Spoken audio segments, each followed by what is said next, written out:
The Art of Being Ruled. Wyndham Lewis. Original publication 1926. 1989 edition. Narrated by Skeptical Waves. Part 7. The Family and Feminism. Chapter 11. The Piecemealing of the Personality. Race is the queen of the classes, but in Europe today its power is very slight, for one reason, because it lacks all organization or even reality.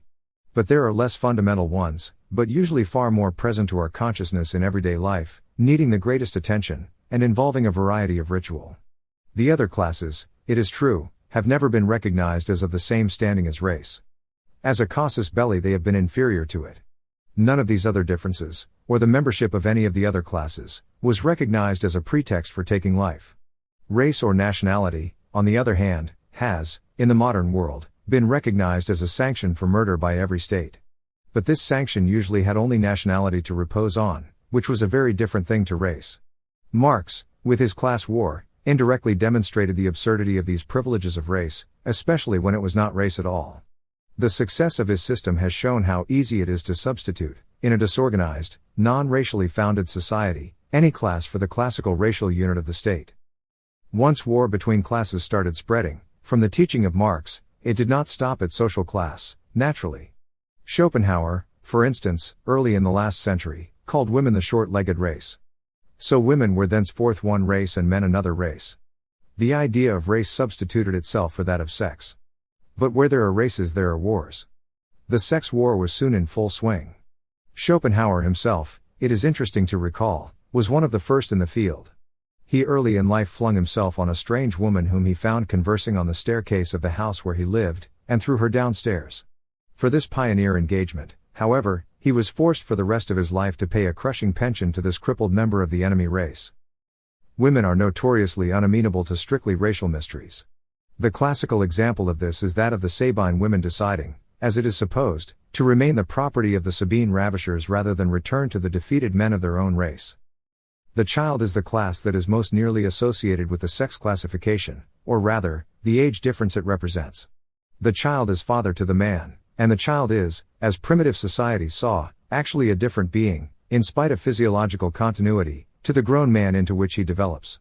It is the case of the worm and the butterfly, only in inverse order, the butterfly coming first. So Master Smith and Mr. Smith are as different almost, when they are the same person at different ages of Smith's career, as though they were offspring and parent. But the difference diminishes when you are dealing with Isaac Newton, or even with Clara Vere de Vere, in place of poor Smith. The more highly developed an individual is, or the more civilized a race, this discontinuity tends to disappear. The personality is born. Continuity, in the individual as in the race, is the diagnostic of a civilized condition. If you can break this personal continuity in an individual, you can break him. For he is that continuity. It is against these joints and sutures of the personality that an able attack will always be directed. You can divide a person against himself, unless he is very well organized, as the two halves of a severed earwig become estranged and fight with each other when they meet. A good demonstration of the rationale of this piecemealing of the personality for attack was given the other day by a caricaturist.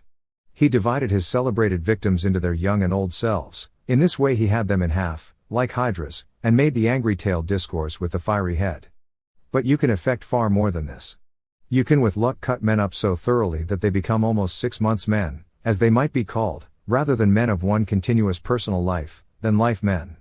It is only necessary to mention the central subject of the very effective and fashionable plays of Pirandello, to show how, systematically presented in a dramatic form, this segregation of the selves of which the personality is composed can affect the public mind.